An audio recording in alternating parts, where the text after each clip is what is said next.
We are going to move to our next session. This is Operation Navette.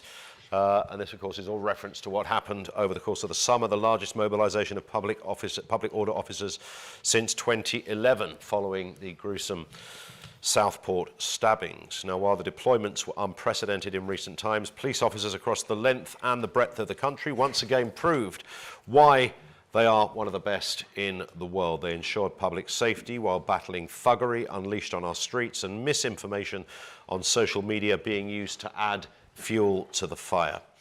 Policing leaders were quick to come together to strategize and support our frontline officers as Operation Navette progressed. A few fault lines started showing, though. Some were addressed, such as the government accepting the Police Federation's ask for releasing extraordinary funding for police treatment centres. Some are still being addressed, such as a lack of adequate kits and anti-riot gear. With us to discuss this, we're joined by Brian Booth, Acting Deputy National Chair of the Police Federation, and Sergeant Stuart Green from Surrey Police, who has worked in many capacities, was on standby for Operation Navette in Surrey as a PSU sergeant. We are also going to get your thoughts on this, so we're asking online delegates as well to follow the interactive tab on the right for the in-room audience. You can scan your QR code on the screens because we do have a question here.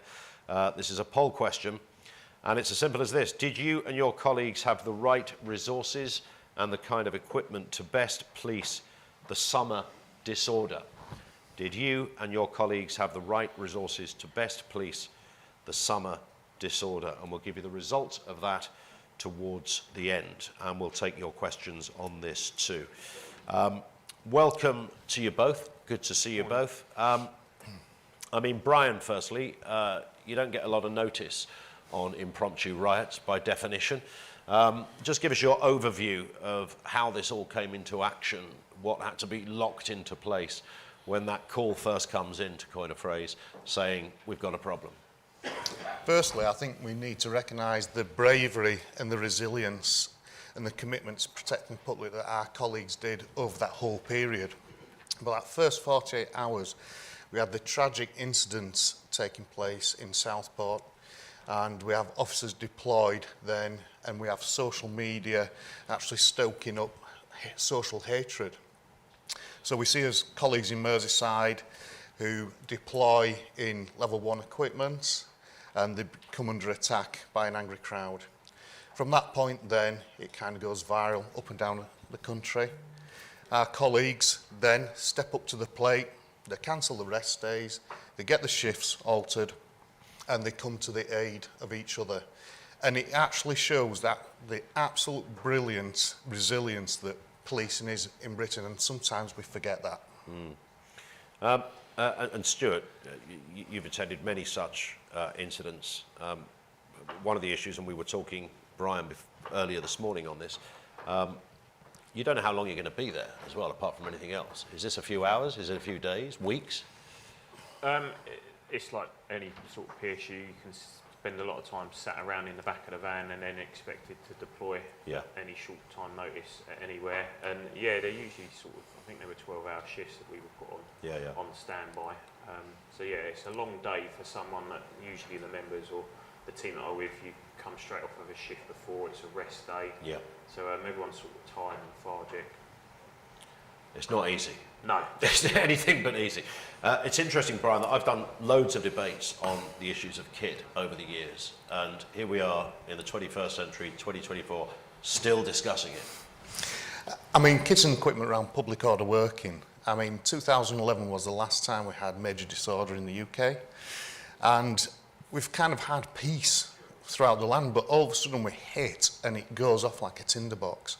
And we're finding that our cops do not have the best kit and equipment available. Now, we've got good PSU kit, personal equipment, but we need other pieces of kit to keep our officers safe and prevent the injuries. So we should be talking about water cannons, CS dispersal cannons, EP launchers, things, practical kits that keep our officers safe and actually lower that amount of injury level that they're facing. Yeah.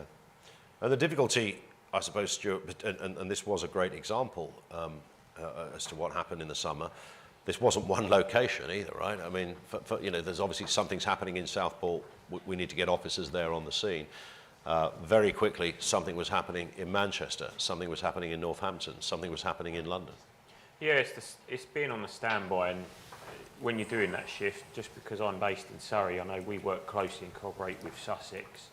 We go to Sussex, so if there was anything needed nationwide, everyone that's on that bus or that resource nationwide, you're aware that just because you start in your home force, doesn't mean you're going to end up in your home force. We could have gone anywhere at a short notice, and obviously that impacts our family and everything that's waiting at home for us as well. And you were saying to me earlier, Brian, that the knock-on effect is absolutely massive. Nobody really thinks about that. You think, oh, you've lost a bit of time off, you're going to work a longer shift, you've cancelled a holiday, etc. But it's much bigger than that. Yeah, the ripples go throughout the service. So we have detectives building case files in the background and getting the crucial evidence needs to present the case to deal with the offenders. We have the backlog at work that's left behind, so people in the community, community policing and roads policing are being detracted away to deal with the disorder. Who's doing their work? Well, it passes to their colleagues. So there's an immense amount of pressure being put on policing. And if we look at how many rest days are owed to officers up and down the country, there's over 2,500 years worth of rest years, working rest years, working rest days of of working rest days. How many years did you say? 2,500. Wow. So a recent FOI request found that's how many rest days were owed to frontline officers. Yeah. So very much the shockwave is we're paying Peter to pay Paul. Yeah. And just to go back to that point of kit, I mean, how often is an officer literally sent out frontline duties in a volatile situation without the right kit, to the point that it could be incredibly dangerous? Generally, day to day, the level of kit officers get is good, but I think we should always have the contingencies in place, because it cannot be acceptable that we're having hundreds of officers injured when there is kit and equipment available, which we should be using and have ready access to. And I suppose, Stuart, what marked this out from 2011 was social media, right? Because we didn't have in 2011 the same sort of proliferation of online commentary going on for every incident in society, but particularly something like this. So the moment somebody thinks they've got something contained, some bright spark on social media says, hey, let's go and kick off over here. We're all meeting at 6 o'clock to do X, Y, Z. I mean, that's a real game changer in your world.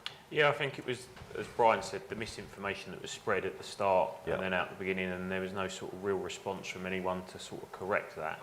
And then obviously that has the impact on what's happening and where we deployed to at such short notice. And I think that's what Navette was set up for, because of the expected response of, could this go like 2011 did, or even worse, given the prevalent social media interest. Of course. It's interesting, there was a recent survey on this as well, which essentially asked around that question. Brian, the findings yet to be released, 49% of your members, though, said that social media has had an impact on the way they're able to perform their role. Do you agree with that? Absolutely. Social media has become a big part of policing within the UK.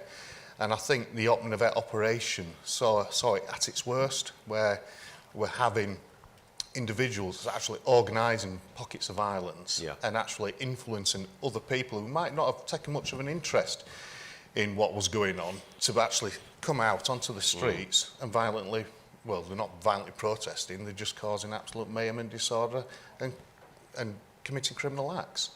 So we can never say policing will never police social media, because it's an important part of our society now. There are other aspects of social media which are quite challenging, where if we look at that survey, where we're having auditors now which are challenging officers and other people, they've turned to businesses as well, but becoming a bit of a nuisance for our officers, wasting police time just so they can get clickbait on their YouTube channels and get an income stream, So it is challenging, is social media, but I think we have to accept it's here and it's here to stay. Is it about policing social media now? Because my sense of this, and again, this is something we debate on radio and television quite a lot, And it's fascinating, but it's also deeply disturbing in the sense that I think there's quite a lot of people that have no connection or correlation. This doesn't excuse anybody, by the way, but I don't think they really it's almost as if they think they're in a private chat room and they're talking among mates and they can say what they like, they can libel, they can be, you know, horrendous with their words, etc. So you've got a housewife sitting there saying, hey, go down to the local mosque and firebomb it, keep the people inside when they're doing it. And, you know, I'm pretty sure on any other day of the week, you know, this might well be a law-abiding person. But that kind of stuff is inflammatory. It did result, that specific example resulted in a hefty prison sentence, of course. But is it a case now of the police not just policing the streets, but policing the online world as well?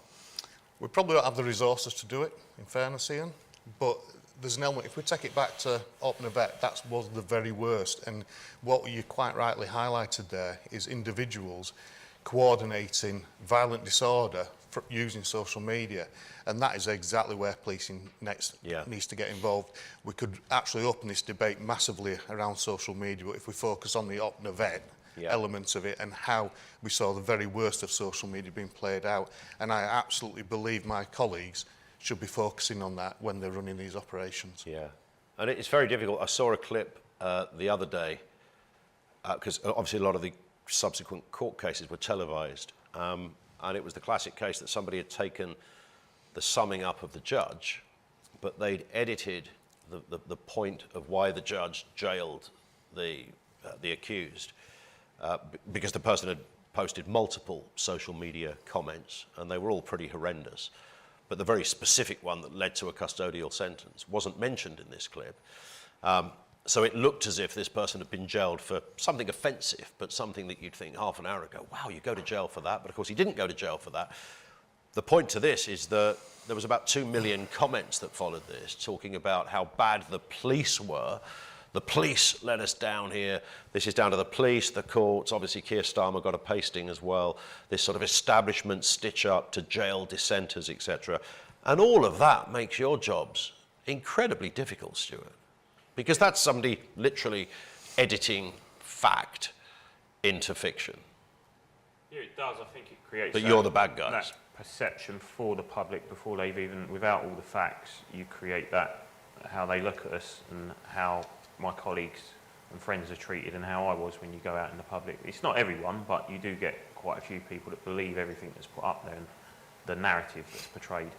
Yeah, and that's the difficulty, isn't it? It's that, it's out of the bottle in that respect, Brian. It's never going to go back in, or certainly not very easily. There's a key point here. All these actions cost us as a society. So we have hundreds of officers injured. That makes our communities vulnerable. You know, all these officers are away from their duties, mean communities have less policing, they are less safe and the streets aren't as safe. So the implications, I actually believe the judiciary got it right this time. You know, we had that realisation that there is consequence and we built consequence back into crime. I would like to see it going further, especially when we talk about police assaults. Yeah. Which we will, of course. In terms of your own position, Brian, you represent 150,000 rank and file officers. How would you summarise the response from senior officers? You know, we know that chiefs are always ripe for a bit of criticism. That goes with the territory. They know that as well. When it came to this, what's your response, your reaction to how they responded? In the very early days, I saw a lack of police leadership. You know, I think they were caught on the back foot. I didn't see them in the media. So certainly Tiff Lynch and I decided the police need the voice out there. We need to go out and highlight the good work that's been done and what our officers are facing. And within a very short period, we've done over 30 media interviews highlighting the dangers and actually saying to the public, stop what you're doing. If you're going to get carried away with this, you're likely to receive a substantial prison sentence. But that should have been our leaders at the front, and I think the public want police leaders to stand at the front and do it. Yeah. But we all have a part to play, whether you're on the front line, carrying a shield, dealing with the violent offenders. I have a job to do from the Federation's perspective. As TIF has, we stand on the media and we give the best support we can publicly and make sure the voice of our members is heard. Yeah. And Stuart, in your experience over the years of being involved in these kind of operations, how have you sensed the response from chiefs on this? I think it varies. I don't think there's one common sort of stance from as an organisation. I think it depends on what your chief's like, really. So yeah, I think that could improve. Yeah. Always room for improvement. Looking ahead, if this were to happen again, and statistically, living in an open Western democracy, at some point somebody will get the hump about something, and there'll be people taking to the streets. Ordinarily, it might well be, whether it's oil campaigners who seem to enjoy gluing their buttocks to the M25, or whether it's pensioners talking about winter fuel, whatever it happens to be. These kind of things seem to happen mostly quite peacefully, thankfully. But you never know when there's going to be another one of these coming around the corner. If this happened again, Brian, what do you think we need to be ready for? Where does the preparation need to lie that was missing in the summer? There is a review ongoing, and we'll be working with government in that review. There has to be lessons learned. We had officers that didn't have the right equipment at the very early parts of the disorder, deploying in the wrong types of uniform, level 1 uniform. I can understand some of the decision making why, but we need to have contingencies to keep our officers safe. That is where we need to focus. Also, the kit and equipment, we'll be feeding into government that we need some investment into public order equipment, which is readily available, and that's the key. Having something readily available. There's no point having kit and equipment sat in areas of the country, in warehouses, where we cannot get our hands on it if something like this happens. I mean, that's the point, isn't it? It's one thing not having it, but discovering that it's there and you hadn't got it, that's a whole different question of frustration. That wasn't the case in this thing. I think it's fair to say the water cannons had gone, they'd been sold off. But we should have the very best technologies to protect our officers. It costs a lot of money when one single officer goes off through serious injury. The impacts are massive in policing terms. The shockwaves, the additional work put onto colleagues that are left behind, and then the communities that don't have the officer there policing the streets. Yeah. The knock-on effect is massive, and when you're talking hundreds of officers, we cannot afford to do this. We need to make sure in this review we are listened to and adequate measures are put in place. Yeah, and similar question really, Stuart. What would you like to see in your world, as somebody who knows these incidents very well? What needs to happen that currently doesn't happen? I think in my force, I don't know whether it's the same nationally, is just to have more officers trained. But I know if you have an officer that's PSU trained, that then impacts you on your daily duties or your team, because you then have to do your refresher training. Yeah. It would perhaps help with the less cancelled rest days for people. Yeah. Because you've got a more abundance resource to pull from. And it's ultimately, and this is a whole different debate, I suppose, Brian, but is this, do we just need more cops? Absolutely, we need significant investment in policing. A lot more cops. Yeah, we do. I think the last big review was a Royal Review in the 1960s. Prior to the Beatles, I think it's one of your quotes originally. It's one of the things where, is the science there, or are we just keep putting our finger in the air around policing? We need to have a proper look at policing levels, and with that comes proper investment, and we haven't seen that certainly over the last decade. And do you think, we've mentioned social media quite a lot during this, that's the new landscape, isn't it? That is the new reality. No matter how much or whatever the issue happens to be, there's always going to be that contingent that want to make mischief, which makes your job harder. It's not about somebody just saying an insulting thing about the police. It's about genuine threats that happen online. When do you take it seriously? When do you not? How do you police that? Which is almost like an entire... I heard somebody say recently, you need almost another police force to deal just with that. Yeah, it's difficult, and it diversifies, Policing has changed. So if we'll go back to the Royal Commission, no one had a mobile phone in them days. There was a call box at the end of your street if you want to call the police, and most people would have the argument and wouldn't be bothered about going to the call box. Yeah. So it's very easy now to involve the police because everyone has a mobile phone, but they're also falling out. So you're quite right with what you're saying. They're falling out over social media, which would have been historically in a pub somewhere at best. So that's all it would have difficult. been, wouldn't it? Yeah, a row in the Rose and Crown. Now it's now it's the whole thing is broadcast, not just to the nation but to the world as well. They're difficult times. We did ask the question. We had a poll up and running. Did you and your colleagues have the right resources, kit, and equipment to best police summer disorder? Only 20% said yes, with 80% saying no, Brian.